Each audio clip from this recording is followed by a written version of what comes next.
Good morning friends. Welcome to our YouTube channel Vajpayee logical classes. I am Kaustubh Vajpayee. हम लेकर आए हैं आपके लिए करंट अफेयर की क्लास. अगर आपको हमारी क्लास पसंद आए तो वीडियो लाइक करें, शेयर करें और मेरे चैनल को सब्सक्राइब करें. नए वीडियोस का नोटिफिकेशन पाने के लिए बेल आइकॉन ज़रूर प्रेस करें.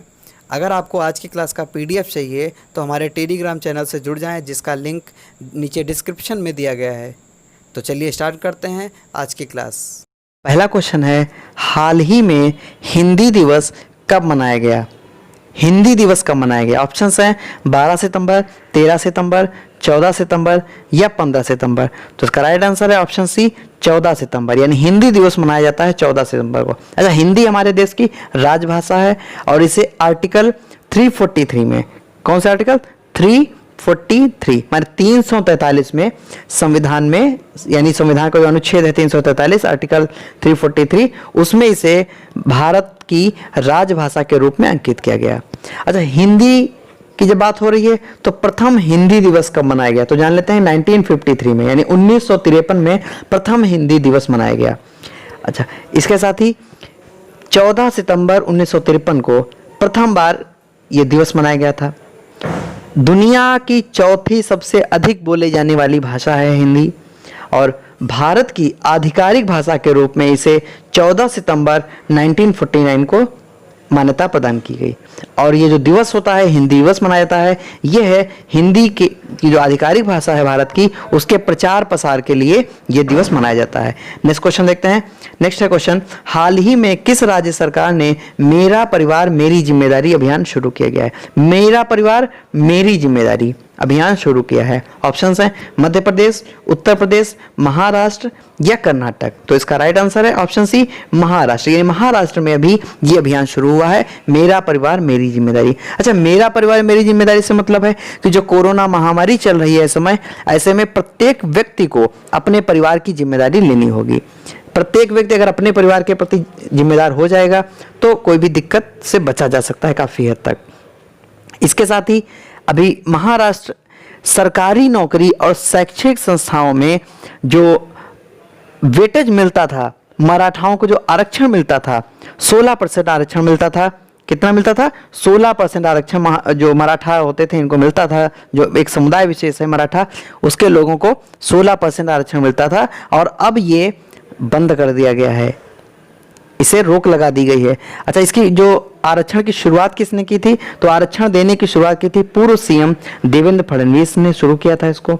इसके साथ ही महाराष्ट्र में भी 70-30 जो 70:3 जो 70:30 का रेशियो चलता है, यानी कि जो मेडिकल कॉलेज हैं वहां पर अभी तक 70% उन बच्चों को प्रवेश मिलता था जो वहीं के रहने वाले होते थे, उसी जगह के रहने वाले होते, उसी जिले के होते थे, और 30% में पूरे महाराष्ट्र के लोग शामिल होते थे. लेकिन अभी इसे महाराष्ट्र सरकार ने पूरी तरीके से प्रतिबंध लगा दिया है और अब जैसे नीट का एग्जाम देकर के बच्चे क्वालिफाई करके आते हैं, उसी तरीके से अब सभी बच्चों को इसमें शामिल किया जाएगा.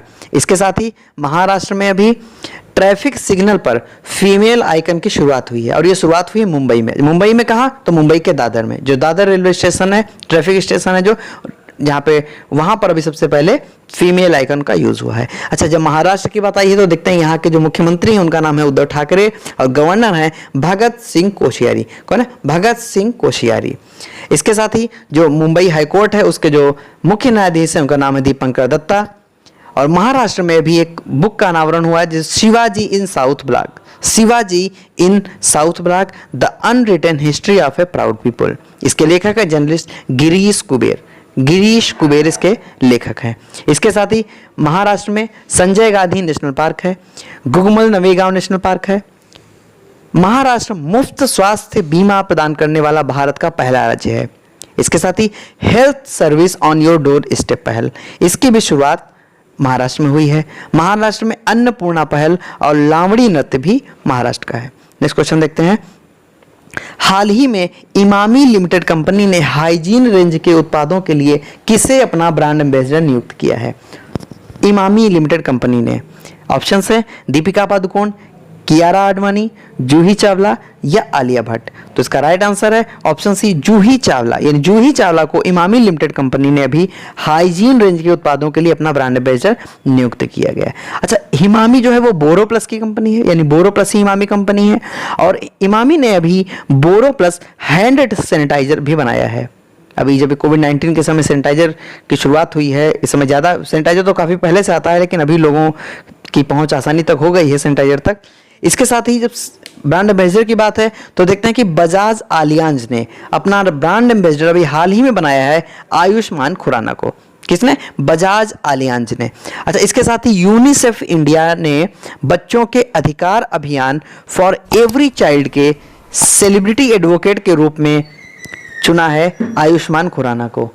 मिंत्रा ऐप जो है, इसके जो सीईओ हैं उन्होंने भी अपनी कंपनी का ब्रांड एम्बेसडर बनाया है कियारा आडवाणी को। इसके साथ ही SBOTOP ऑनलाइन सट्टेबाजी का प्लेटफॉर्म है, इसका जो ब्रांड एम्बेसडर बनाया है वो है ड्वेन ब्रावो। कौन है? ड्वेन ब्रावो, ये एक क्रिकेटर हैं। नेक्स्ट क्वेश्चन देखते हैं। हाल ही में US ओपन टेनिस टूर्नामेंट में विमेन सिंगल का खिताब किसने जीता है? US ओपन टेनिस टूर्नामेंट में विमेन सिंगल का खिताब किसने जीता है? ऑप्शंस हैं Maria Sharapova, Victoria Azarenka, Naomi Osaka या ऑप्शन डी इनमें से कोई नहीं। तो इसका राइट आंसर है ऑप्शन सी, नाओमी ओसाका। यानी इन्होंने अभी ये खिताब जीता है, और इन्होंने जीता है तो हराया किसको है? तो इन्होंने बेलारूस की, कहाँ की? बेलारूस की विक्टोरिया ओजारेंको को इन्होंने हराया है। यानी इनको जो हरा करके तब ये नाओमी शर्मा जो जापान की हैं ये जीती हैं। नेक्स्ट क्वेश्चन देखते हैं। कुछ हाल ही में DRDO ने मध्य प्रदेश के किस जिले में अपनी रिसर्च लैब खोलने की घोषणा की है? ऑप्शंस हैं रीवा, मुरैना, भोपाल या इनमें से कोई नहीं। तो इसका राइट आंसर है ऑप्शन बी, मुरैना। यानी मुरैना में भी DRDO ने अपनी लैब खोलने की घोषणा की है। अच्छा, DRDO ये खोलने जा रहा है, इसका खर्च है लगभग 2000 करोड़। 2000 करोड़ की लागत से ये रिसर्च बनाएगा, वहाँ पर रिसर्च सेंटर बनाएगा, लैब खोलेगा। अच्छा, DRDO की बात आई है तो DRDO का फुल फॉर्म है defence research and development organisation. इसकी स्थापना हुई थी 1958 में, हेडक्वार्टर है नई दिल्ली, और प्रेजेंट टाइम चेयरमैन है इसके G सतीश रेड्डी। कौन है? G Satish Reddy. Next question देखते हैं। नेक्स्ट क्वेश्चन है, हाल ही में CARE रेटिंग ने वित्त वर्ष 2021 में भारत की GDP कितने प्रतिशत रहने का अनुमान लगाया है? ऑप्शंस है -9%, -8.2%, -11.5% और -23.9%। तो इसका राइट आंसर है ऑप्शन बी, -8.2%। 8.2%। अच्छा, तीन चीजें ध्यान रखने वाली चीजें हैं कि जो क्रिसेल ने बताया है वो बताया है -9%, और जो मूडीज की जो रेटिंग है उसमें भारत की GDP का प्रतिशत रहने वाला है 11.5%। और अभी हाल ही में भारत में पहली तिमाही में जो रिपोर्ट आई है GDP की, उसमें भारत की जो GDP है वो -23.9% नीचे है। नेक्स्ट क्वेश्चन देखते हैं। हाल ही में F1 टस्कन ग्रैंड प्रिक्स 2020 किसने जीती है? F1 Tuscan grand prix. Options हैं Valtteri Bottas, Alexander Albon, Lewis Hamilton या इनमें से कोई नहीं। तो इसका राइट आंसर है ऑप्शन सी, लुइस हैमिल्टन। यानी ये पहले नंबर पर हैं, ये विनर रहे हैं, ये पहले नंबर पर हैं, और ये मर्सिडीज के ड्राइवर हैं। लुइस हैमिल्टन मर्सिडीज के ड्राइवर हैं। अच्छा, दूसरे नंबर पर हैं वाल्टेरी बोटास, यानी ये दूसरे नंबर पर हैं और ये भी मर्सिडीज के ही ड्राइवर हैं। और थर्ड नंबर पर रहे हैं अलेक्जेंडर अल्बोन, यानी ये आए हैं तीसरे नंबर पर, और ये हैं रेड बुल के ड्राइवर। नेक्स्ट क्वेश्चन देखते हैं। हाल ही में अमेजन ने अपने डिजिटल सहायक अलेक्सा की वॉइस के लिए किसे चुना है? काय के लिए? डिजिटल सहायक, जो अमेजन की डिजिटल सहायक कंपनी अलेक्सा की वॉइस के लिए किसे चुना है? ऑप्शंस हैं अमिताभ बच्चन, अक्षय कुमार, अनुपम खेर या परेश रावल। तो इसका राइट आंसर है ऑप्शन ए, अमिताभ बच्चन। यानी अभी अमिताभ बच्चन को अलेक्सा ने अपनी वॉइस के लिए चुना है। अच्छा, अलेक्सा क्या होता है कि जब आप हेलो अलेक्सा करते हैं तो उधर से एक आवाज़ आती है, और अब ये आवाज़ अमिताभ बच्चन की आएगी। नेक्स्ट क्वेश्चन देखते हैं। हाल ही में किस राज्य सरकार ने उच्च न्यायालय, जिला अदालतों, प्रशासनिक भवनों आदि के लिए विशेष बल गठित करने की घोषणा की है? उच्च न्यायालय, जिला अदालत, प्रशासनिक भवन के लिए विशेष बल गठित करने की घोषणा की है। ऑप्शंस हैं हिमाचल प्रदेश, उत्तर प्रदेश, आंध्र प्रदेश या मध्य प्रदेश। तो इसका राइट आंसर है ऑप्शन बी, उत्तर प्रदेश। यानी उत्तर प्रदेश में अभी विशेष बल गठित करने की घोषणा हुई है। अच्छा, ये क्या है? तो जो उच्च न्यायालय है या जो जिला अदालत है, प्रशासनिक भवन, मेट्रो, रेल, शैक्षणिक संस्थान, हवाई अड्डे, वित्तीय संस्थान, बैंक, इन सभी के लिए ये विशेष बल गठित किया जाएगा। अच्छा, उत्तर प्रदेश से एक और बड़ी अपडेट है कि उत्तर प्रदेश में भी एक रेलवे स्टेशन का नाम बदला गया है। जो मंडुआडीह रेलवे स्टेशन था, ये बनारस का रेलवे स्टेशन है और इसका नाम बदल कर क्या रख दिया गया है? Banaras railway station. इसके साथ ही उत्तर प्रदेश ओडीओपी योजना को लॉन्च किया है। ओडीओपी मतलब वन डिस्ट्रिक्ट वन प्रोजेक्ट योजना। इसमें वन डिस्ट्रिक्ट से वन प्रोडक्ट प्रमोट करना होगा फ्लिपकार्ट को, यानी फ्लिपकार्ट के साथ यह भी योजना बनी है।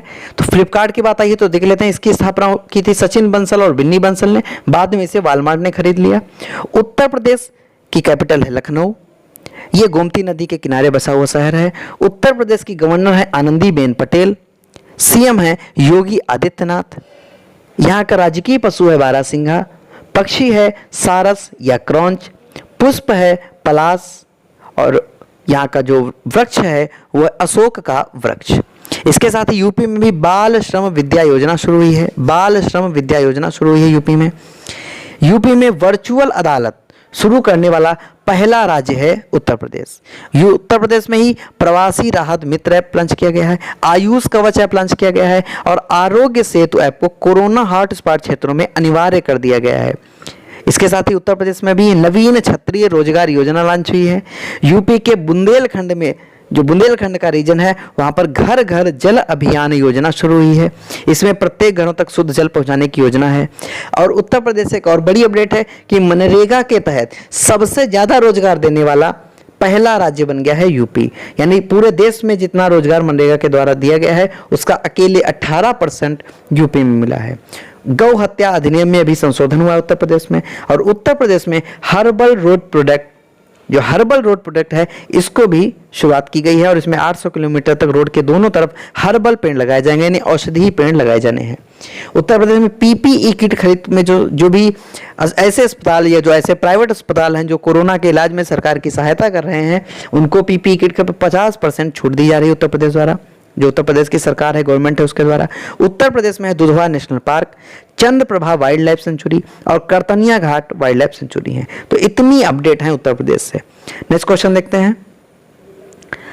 हाल ही में चीन ने दक्षिण रूस में होने वाली किस संयुक्त सैन्य अभ्यास में सम्मिलित होने की घोषणा की है? ऑप्शंस हैं शौर्य 2020, कॉकस 2020, समझौता 2020 या इनमें से कोई नहीं। तो इसका राइट आंसर है ऑप्शन बी, कॉकस 2020।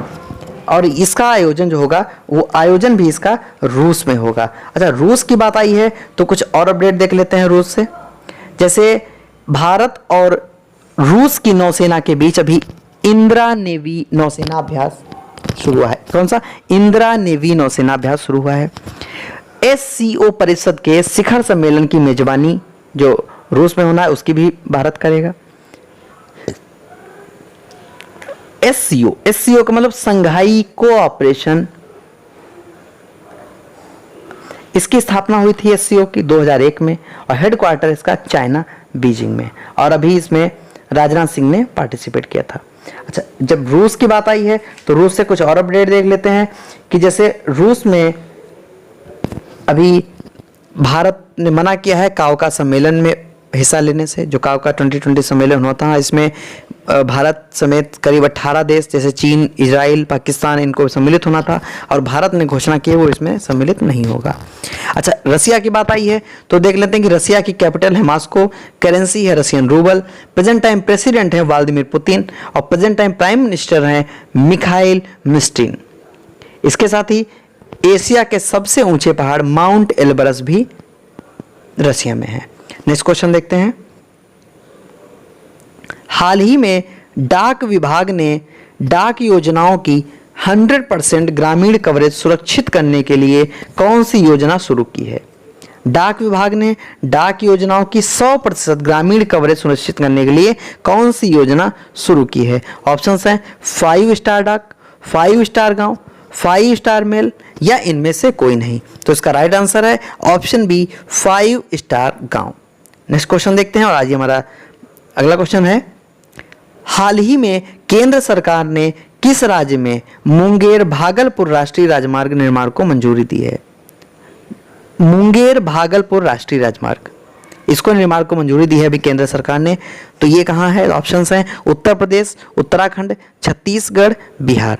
तो इसका राइट आंसर है ऑप्शन डी बिहार, यानी बिहार में अभी मुंगेर भागलपुर राष्ट्रीय राजमार्ग के निर्माण को मंजूरी दी है और ये 971 करोड़ रुपए की लागत से होगा।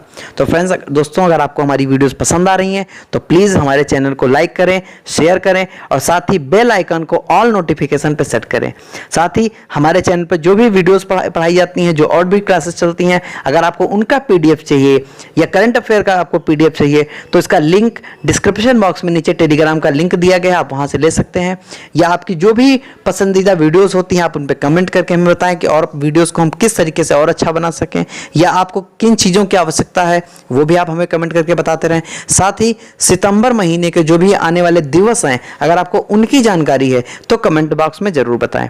साथ ही जो भी क्लासेस पढ़ाई जाती हैं आप उन्हें लिखा जरूर करें, क्योंकि जो चीज़ें आप लिख लेते हैं उन्हें आप कभी नहीं बोलते। तो आज के लिए इतना ही। Thank you.